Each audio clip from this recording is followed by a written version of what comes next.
Hi guys, Portals MVP is ready. It's a boilerplate for you to build B2B2C SaaS applications like marketplaces, membership sites, blogging platforms, or any other SaaS application that allows your tenants to resell to their customers. So it's like a SaaS to build SaaS applications, but it's a shell. It's not a no-code builder. So you won't get membership features or marketplace features. You need to build that on top of Portals. This is a shell. So it's like a mini SaasRock instance for your customers, if you know what I mean. Let's take a look at my local instance. Currently, I'm as a tenant called Acme Corp 1, and this is my Portals screen where I have three. And if I go to one of them, I have this main menu for the portal where I have how many users, how many visitors, and how many products have I created here. And if I visit the site, notice how on this specific page, I'm on the port 3000, which is the SaasRock base project or base server. And if I go to the portal, it runs on the port 3001. This means that I have actually two projects separately, the portal itself and the SaasRock instance. Well, I guess portal is also SaasRock, but like a mini implementation of what you can do. So as you can see here, I don't have anything other than the title. So you need to build your portal, your marketplace, let's say that you're building a blogging platform. So your customers will be able to create portals or blogs. And here on the portal, you will need to pull the blog posts that they create. So you will go to the base project and you will build the feature somewhere here. Or if it's a directory and listing builder, like I'm doing on the other series, you will have like listings here, and then you will create categories and listings, and this will be the management on the base project. And on the portal project, you will have the implementation to pull those portal listings and directories and so on. So the shell has a few things like the profile. The users can change their profile, their password, their preferences, billing if your pricing plans are there, and so on. So let's take a look page by page. So the users can be created manually but by the portal owner, or they can register. Like I'm gonna log out and click to register, and I'm gonna put test 3 and test. Let's put test. So I've now logged in, but as you know, I don't have anything implemented on the portal. But if I refresh on my management site or my portal management page, I have now this user, and I can edit this user as the portal owner. Now, on Enterprise Edition, you have analytics. Similar to the SaasRock instance, you have unique visitors, page views, and events tracking. If I go to events, you can implement your own events, of course, but I only have like toggle light or dark mode, and I think I have for language change as well. Set locale. So this is analytics. And now pricing, as I showed in my previous video, the user can connect their Stripe account and then create prices. So when the user goes to plans and prices, and I'm gonna open on incognito because I need to create an account on this plan, and let's pay with with the default testing Stripe card. And so you have like a mini subscription and payments management for your customers as well. Now, since I've already paid, it's now asking me to create the user, test. Now, one thing to consider on this MVP is that transactional emails is not there. So the user won't get any actual email. So that's for a future version. I guess the customer or the portal owner could connect their postmark API token or recent API token, and just send minimal emails like welcome, forgot password, your password was reset, and so on. So now for this is not a page block builder. This is just to change the title and some content on some pages, like privacy policy, meaning these pages are hard coded, they're not dynamic. So if I haven't edited the privacy policy page, I won't have access to it. So if I go to privacy policy, it's not found. So if I enable it, you can change it like to do, and I refresh. Now I have this to do, and yeah, same with the other ones like terms and conditions and pricing. Now, well, before going into the domain, because that's a really complicated feature, well, not too complicated, but I need to cover some DNS topics. You can change the settings like title and subdomain. If the subdomain is already taken, of course, the user can actually update it to that, because by default, every portal resides on the portal port or portal project or server, and a subdomain behind it. And the subdomain is actually the portal. And you can change branding, the theme, the default theme, light or dark, the logo. So let me show you like how this looks on blue, light, and let me select like one of my icons, and I can actually change it to SaasRock or no, 300 MBPs. It's okay. So icon light, icon dark. Oops, that was the logo, but doesn't matter. I'm just gonna put inverse and logo dark and the fab icon. And if I save this and refresh my portal, I now have this logo on all the pages. Like if I go, I mean, not all the pages, like wherever I use the logos or icons, and if you see, there's the fab icon. Now for SEO, that's the same. The title, description, the open graph image, thumbnail, Twitter creator site, and whether it will be tracked with simple analytics, plausible, or custom Google Analytics tracking ID. Now, for custom domains, that's more complicated. Like right off the bat, I don't have my portal server flight token. Custom domains is only supported for fly.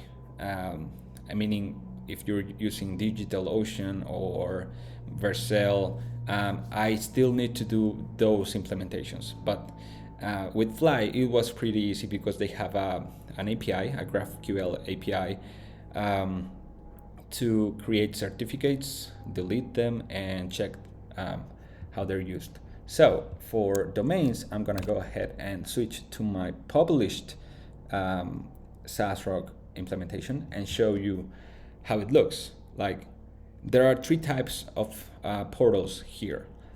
First, we have this, well, where's the default? Yeah, here. If you see, this is the subdomain. alex-portal is the subdomain of this portal.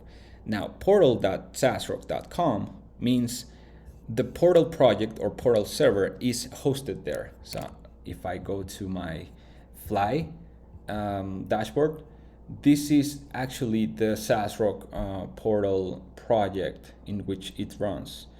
And I put it on the behind this subdomain of SaasRock, but you could put it like, I'm actually going to put Deercraft for the directory listing builder. Deercraft will be the base project, and portal.deercraft.com will be for the portal. So you need to manage those two projects, those two separate hosted projects. And you also need to create a wild certificate. And I think for Fly, the first 10 subdomain wildcard certificates, well, I think that's $1 per month. I don't remember. You need to check the pricing on that. But here this will allow for the projects to run behind that subdomain. So going back, if I go to this subdomain, it works. But if I put like an invalid portal slug or subdomain, it says not found. So this is like strategy 1, subdomains of the portal itself. Now strategy 2 is you can use a custom domain. So I actually bought this domain just for my tests. And if I go to that project and click domain, I'm gonna go and remove it so you can see it, that what will happen here. If I remove it and I refresh my Fly dashboard, it's already there. So I may not have the token implemented on my SaasRock dev. Yeah, but that doesn't matter. The point was that for custom domains, you well, actually it does matter. I wanted to show that for the base project to be able to generate certificates on Fly, you need to set the secret Fly postmark portal server Fly token and the portal server URL, because it needs to know where it is. But I'm actually going to check the logs and refresh this page and see what's put in here. My portal domains, cache cleared, delete certificate not found, could not find app. Oh, I just remembered that I migrated my SaasRock portal project from another organization on Fly to my personal account. So that may have switched the API tokens. So let's do that. On the portal, you need to generate deploy tokens. Like I'm gonna use this to gen SARS, and this token I need to put it on the SaasRock or your base project secret in the environment variable portal server token. By the way, all of this, well, I need to redeploy this. So let me open that project and run Fly deploy, because it's not actually saved. This variable is pending on a new deployment. By the way, all of this is written on this detailed article, so don't worry about that.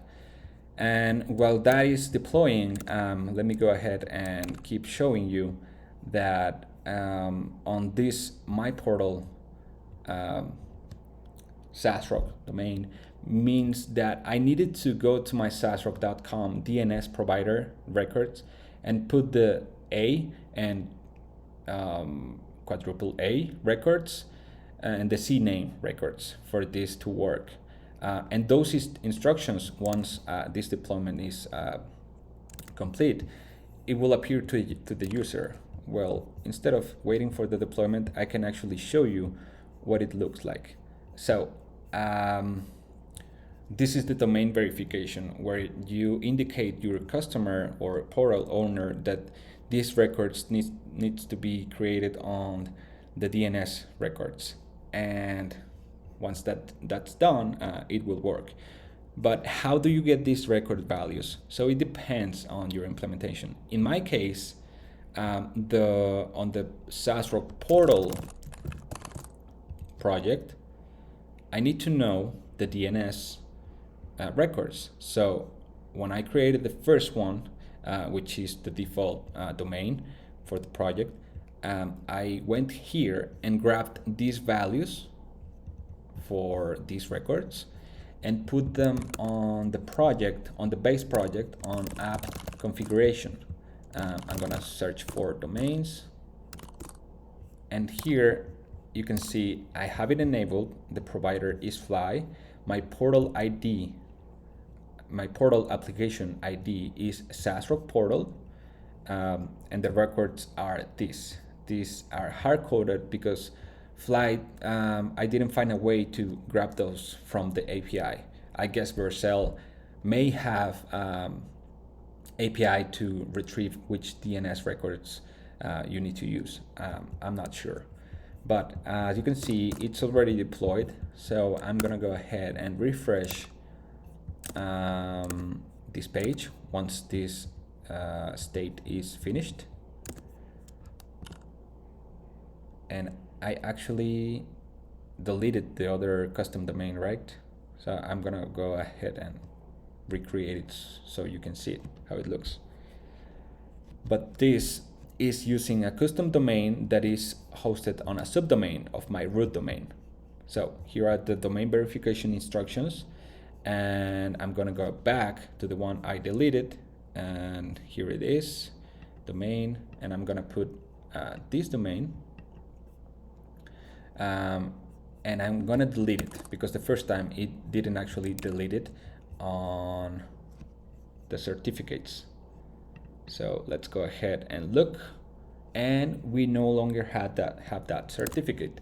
So I'm gonna recreate it again, and now if I refresh, the user actually created that certificate, and this was previously verified, meaning I went to in my case, I went to Namecheap and bought this domain and set the name servers to point to Cloudflare. So then I went to Cloudflare, went to my DNS records, and created these 3 records based on these instructions. So that's pretty much it. Well, I have a few other things that I want to show you. Like, remember the entity builder? I didn't actually implement that here, but I ended up implementing something as cool as the entity builder.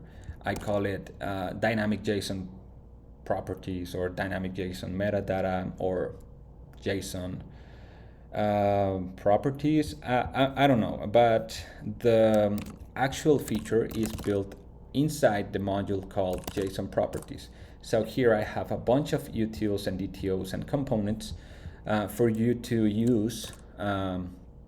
Not only on portals, you can use it on any feature that you want, but for portals I have this demo. So if I go ahead and create like a new portal, this is still building because I stopped the server to deploy it. The only required parameters are title and subdomain. But what if I'm building a directory listing builder and I need another type of field that I don't want to create on the database? I just want to quickly build things like, let's say, layout or template. So you can uncomment this and import this JSON property properties utils. This will give all of these properties, which are fake, like type of string, type of number, type of boolean, and so on. So I'm gonna go ahead and save, and you can see all these dynamic properties are now, some of them are required and some of them are not. So if I store the title like dynamic properties, and this is a string dynamic property, and click save, if I go to settings, I now have these dynamic properties in my portal. So I can use this on the portal itself, meaning I'm gonna switch to the portal here, and I'm gonna go to the index landing page, and I'm accessing portal title, but let's access the metadata. And what's the name? I think it's called string. So let's see if this works, because metadata could be null. Portal subdomain, yeah, it's not actually working. So I'm gonna access like this. I guess it's the same metadata. Well, I can put this inside a JSON stringify just to see if metadata has actually anything. It doesn't contain anything. So this may be a caching issue. Let me check. On the portal server, I have an API cache endpoint just to clear the cache. Yeah, the cache is not the issue. So, oops, I'm actually accessing another portal, which is Alex portal, and I'm now on dynamic properties portal. So now this works, and undo, and access the string.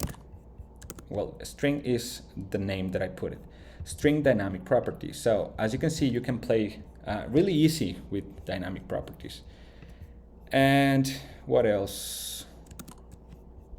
Well, I'm gonna go ahead and tell you a few workflow suggestions. Like the first thing is put the upstream on the portal project. I'm gonna undo this before I forget, and I'm gonna stop the portal project and look at this remote Git. I have the origin, but you need to create an upstream. In this case, I'm using the SaasRock Enterprise Edition, so I'm gonna go ahead on this article called SaasRock Articles Releases, and I'm gonna add the upstream to the enterprise and set it to no push. So this way, when you pull from the upstream main, but in my case, my upstream on testing is not actually that, it's git pull dev main. Let's take a look at what it does. It grabs everything from the base project and tries to merge it. But you will encounter a few gotchas.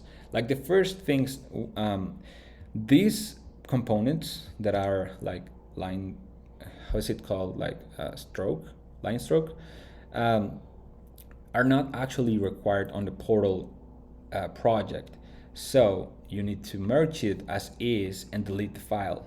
And this will happen every time you make a change on a route on the base project that doesn't exist on the portal project. But when there's merging without that kind of line strokes, you need to be careful and merge accordingly. So in this case, I'm gonna accept the current change. Yeah, the current change. Well, accepting the incoming change is not actually bad, but I have this. Yeah, no. On this implementation, I know that the current change is actually the one that I want to use for portals. Now, similarly, for all of this, I need to manually, one by one, click delete file. I guess there's a quicker way than this, but once the merging conflicts are resolved, you will have staged changes. So this is the benefit. So whenever you build features on the base project, let's say like directory listing DTOs or database calls or anything, you now have it on the portal. And on the translations, you also need to be careful because if there are merging changes, because maybe on the portal you want to name things differently. Yeah, so all of these changes, just commit and git push origin main. That goes to the origin of the portal project. And now this can be deployed like fly. So yeah, what else? Only modify the schema, the Prisma schema, on the base server. This is similar to the other tip. As you can see, the default schema, Prisma schema, have all of these models that are not actually required on the portals, but they share the same database. So if you only add it on the portal project, like here, let's say that I want to add like model listing and this ID and so on. If I update the database using the portal schema, it will delete, well, not here. If I save this and update, it will create the listing model. But if I go back to my SaasRock base project and update the database schema, it will delete the listing model that I created there. So any new model, you need to create it on the base project and then pull the changes like I showed you on the portal project. And for those models that you don't want to generate the Prisma client, you can add the ignore flag, so you know that in the portal project you won't actually have access to these models. Like app configuration doesn't make sense to have it on the portals, similar to app cookies, users, tenants, because remember, for users on the portal, it's actually a new model called portal user, because it's not actually a user, it's like a user of your users or tenants. And yeah, build the feature modules on the base server and build the management side of the portals on the base server. Like on this example, I created this listings page to manage categories and listings. And yeah, pull from the upstream and merge conflicts. I mean, fix and merge. Update the database on the portal server only after you pulled the schema changes from the base server. Ignore unnecessary database models. Yeah, I already showed the dynamic JSON properties, and I think that's it. You can now start building your feature. And one limitation that I found is that the JSON property that I'm using for dynamic properties is not actually supported on SQLite. But you can, if you really want to use SQLite, you can switch it to string and do it manually, like parsing the metadata object and then stringify it when you want to access, when you want to store it. And yeah, remember that this is still a work in progress, so there are no transactional emails, no email marketing, no Vercel deployments, no affiliates and referrals, and no Google and GitHub single sign-on for your portal users. But all of these can be easily implemented because, like I said, portals are a mini SaasRock instance. So yeah, this will be deployed tonight or tomorrow morning, most likely tomorrow. So thank you for watching.